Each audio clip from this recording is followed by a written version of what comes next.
Hello friends, welcome to tricky section. तो आज यहाँ पे बात करने वाले हम लोग दिल्ली पुलिस में सिलेक्टेड दीपांकर जी है, उनके साथ कुछ खास बातचीत, जिसमें दिल्ली पुलिस में जो वैकेंसी है उसमें किस प्रकार से तैयारी किया जाए और उन्होंने किस प्रकार से एग्ज़ाम को पास किया था, क्या प्लान थे उसके, क्या स्ट्रेटजी थी और किस किस तरीके से उन्होंने पढ़ाई की थी, तो उनके बारे में चर्चा करने वाले हैं। तो सबसे पहले दीपांकर जी को दिल्ली पुलिस में सिलेक्टेड है उसके लिए बधाई। ठीक है, और चलिए आज देखते हैं, जो बताइए अपने जॉब प्रोफाइल के बारे में बताइए, अभी आप कहाँ पे पोस्टिंग है उस चीज़ के बारे में बताइए। जी नमस्कार दोस्तों, मैं दीपांकर। सबसे पहले मैं आपको ये बताना चाहता हूँ कि मैं अभी 3rd बटालियन DAP उत्तम नगर में पोस्टेड हूँ और एज अ कमांडो ड्यूटी कर रहा हूँ। मेरी नेचर ऑफ ड्यूटी, मैं कोर्ट में जितने भी क्रिमिनल्स वगैरह हैं उनको पेश करने के लिए लेके जाता हूँ। तो आप ये बताइए, जो नए में दिल्ली पुलिस की तैयारी करने वाले छात्र हैं उनको ये बताइए, जो आपने अपनी तैयारी किस प्रकार से की थी और कैसे की थी, जो उनको कुछ मदद मिल सके छात्रों को। जी सर, मैं नए युवाओं और नए छात्रों से ये बताना चाहता हूँ कि मैंने अपनी तैयारी स्टेप बाय स्टेप तरीके से करी। सबसे पहले मैंने सिलेबस को देखा। सिलेबस में मैंने जो सब्जेक्ट थे उसको देखा और उस सब्जेक्ट में जो चैप्टर थे उसके हिसाब से मैंने अपनी स्ट्रेटजी तैयार करी। सबसे पहले जो सब्जेक्ट है वो है जनरल स्टडीज़, मैथ और रीजनिंग। इस पे मैंने पूर्ण रूप से फोकस किया। उसके बाद मैंने अपनी टाइमिंग बनाई। टाइमिंग के अनुसार मैं सुबह जो भी है अपना जो भी दिनचर्या का काम होता है वो कंप्लीट करके मैं अपनी पढ़ाई में लग जाता था। ये भी नहीं है कि आप पूरा दिन आप वो करें, आप एक सिस्टमेटिक तरीके से पढ़ाई करें। जो भी टाइमिंग है 3 घंटे 4 घंटे जो भी है, आप उसको मेहनत और लगन से अपनी तैयारी के ऊपर पूरा फोकस करें। तो ये बताना चाहता हूँ कि दिल्ली पुलिस की तैयारी करने के लिए हमें सबसे बड़ा रोल हमारा प्रैक्टिस सेट का होता है। मैंने हर दिन एक प्रैक्टिस सेट निकाला। इससे मुझे अपनी गलतियों का एहसास हुआ, मैंने उस पर काम किया और काम करते वक्त मुझे अपनी गलतियों का पूरा एहसास हो गया कि मैं कहाँ पे किस सब्जेक्ट में क्या गलती कर रहा हूँ, और फिर मैंने अपनी गलतियों को सुधारा और इससे मेरे प्रैक्टिस सेट में इम्प्रूवमेंट आई, मेरे नंबर बढ़ गए। और दिन ब दिन प्रैक्टिस सेट करते करते आदमी को क्वेश्चंस का पूरा एहसास हो जाता है कि कौन से क्वेश्चंस किस प्रकार के आने वाले हैं, और उसी प्रकार के क्वेश्चंस जो हैं एग्ज़ाम में रिपीट होते हैं। तो जैसा भी है, मैं नए युवाओं से यही कहना चाहता हूं कि जो भी है आप अधिक से अधिक प्रैक्टिस सेट निकालें। प्रैक्टिस सेट निकालेंगे तो इससे आपको जो है एग्ज़ाम में गलती नहीं कर पाएंगे। तो आप ये बताइए, जो आप प्रिपरेशन के दौरान किन किन कठिनाइयों का सामना करना पड़ा, जो कि जो नए छात्र तैयारी कर रहे हैं उनको ये लगता है जो हम बहुत परेशानी में हैं, हमसे नहीं हो पाएगा। तो इन चीज़ों पे कुछ बताइए, जो आपने परेशानियों को किस प्रकार से ओवरकम किया और अपने परेशानी को साइड करते हुए काम किया, पढ़ाई लिखाई किया और दिल्ली पुलिस में सेलेक्ट हुए। तो इस पर थोड़ा सा बताइए डिटेल से। सबसे पहले मैं अपने छात्रों को ये बताना चाहता हूँ कि मैं ग्रुप डी में नौकरी करता था लखनऊ में। तो नौकरी करते समय तो कम मिलता है पढ़ने का, लेकिन जो भी समय मिलता था उसमें मैंने अपनी पढ़ाई को जारी रखा। जो भी समय मिला मेरे को, रात में दिन में जैसे भी, मैंने अपनी तैयारी को कंटिन्यू किया। कंटिन्यू करते समय सबसे बड़ा रोल वही मैं फिर दोहराना चाहता हूँ आपको, प्रैक्टिस सेट। और जैसे भी था, जो भी नोट्स वगैरह थे वो जो मैंने तैयार किए थे उनको मैं अच्छे तरीके से पढ़ने लगा और अपना रूटीन में फॉलो करने लगा। और जैसा भी है, जैसे भी अगर आप मेहनत करते हो तो भगवान भी आपका साथ देता है। कई छात्र ऐसे होते हैं जो कि काफ़ी डिमोटिवेट हो जाते हैं पढ़ते पढ़ते। एक समय उनका ऐसा आ जाता है कि वो काफ़ी डिमोटिवेट हो जाते हैं। तो जो भी नए छात्र हैं, मैं उनसे यही कहना चाहता हूँ कि वो बिल्कुल भी डिमोटिवेट ना हो। डिमोटिवेट होंगे तो फिर उनको काफ़ी तकलीफ़ आएगी और इससे जो है उनकी पढ़ाई पे काफ़ी नेगेटिव प्रभाव पड़ता है। क्योंकि जो कि नए छात्र हैं, तो जो भी है एग्ज़ाम में पहली बार जो भी नए छात्र अब की बार प्रिपरेशन कर रहे हैं दिल्ली पुलिस की, सबसे पहले मैं यही कहना चाहता हूँ कि वो बिल्कुल भी डिमोटिवेट ना हो। सबसे पहले अपने आप को मोटिवेट करें, करते रहें अपने आप को, और अपना जो भी है एग्ज़ाम का फॉर्म भरें और दिल्ली पुलिस की तैयारी में लगें।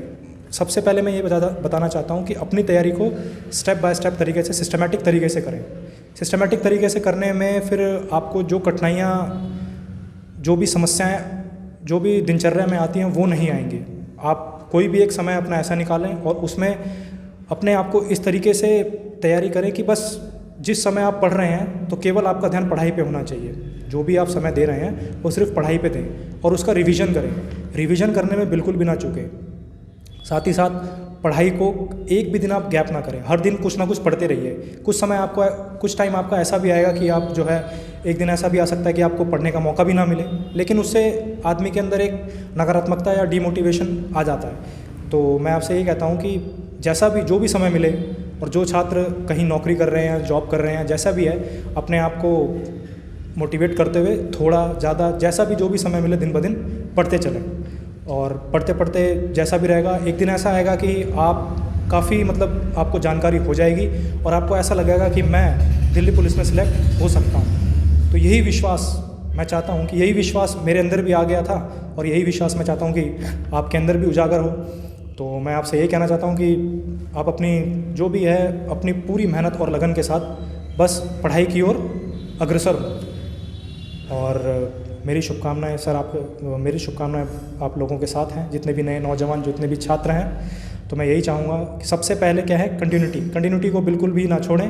तो सर आप ये बताइए, जो नए युवा हैं हमारे, जो नए छात्र दिल्ली पुलिस में फॉर्म भर रहे हैं, अभी फॉर्म चल ही रहा है, तो किस प्रकार से वो इतने कम दिनों में यानी 90 दिनों में अपने तैयारी को इम्प्रूव कर सके, जो पहली बार छात्र तैयारी कर रहे हैं और पहली बार अपनी वर्दी को पा सके। तो कोई एक ऐसा स्ट्रेटजी बताइए जो वो अपने वर्दी तक पहुंच सके, चाहे वो रिटन एग्ज़ाम हो या फिजिकल हो, क्या क्या दिक्कतें आती हैं, ये सारी चीज़ें आप डिस्कस कीजिए उनके साथ में। मैं जितने भी नए छात्र या युवा अब की बार दिल्ली पुलिस के कंपटीशन में जो भी प्रतिभागी भाग लेने वाले हैं, मैं उनसे यही कहना चाहता हूँ, जो भी ऑफलाइन या ऑनलाइन क्लासेस जो भी अपना तैयारी कर रहे हैं, तो उनसे मेरा यही विनम्र निवेदन है कि वो सबसे मतलब अपने रिटन एग्ज़ाम के साथ साथ अपने फिजिकल पर भी पूरा ध्यान दें। थोड़ी बहुत मतलब दौड़ लगाएं। हाँ, थोड़ा बहुत अपना दौड़ वगैरह लगाएं, क्योंकि फिजिकल में भी अगर डिस्क्वालीफाई होते हैं तो भी आप डिस्क्वालीफाई हो ही जाते हैं। रिटन एग्ज़ाम के साथ साथ आपको फिजिकल एग्ज़ाम की भी तैयारी करनी चाहिए। मतलब रिटन पे ज़्यादा ध्यान देना चाहिए। जी और सर, फिजिकल थोड़ा करना चाहिए। हाँ सर, फिजिकल भी साथ के साथ अपना फिजिकल भी करते रहें और साथ के साथ अपने रिटन एग्ज़ाम पर भी ध्यान देते रहें। इससे क्या है कि आपकी दिल्ली पुलिस की पूरी तैयारी जो है कंप्लीट रहेगी। मतलब हर दिन ये समझिए कि आप हर दिन उस दौर से गुजर रहे हैं, हर दिन आप तैयारी कर रहे हैं, एक एक स्टेप अपने लक्ष्य की ओर बढ़ रहे हैं। तो नए छात्र जो होते हैं वो उनके मन में कई प्रकार की शंकाएं होती हैं कि मतलब तैयारी कैसे करें, क्या पढ़ें, क्या ना पढ़ें।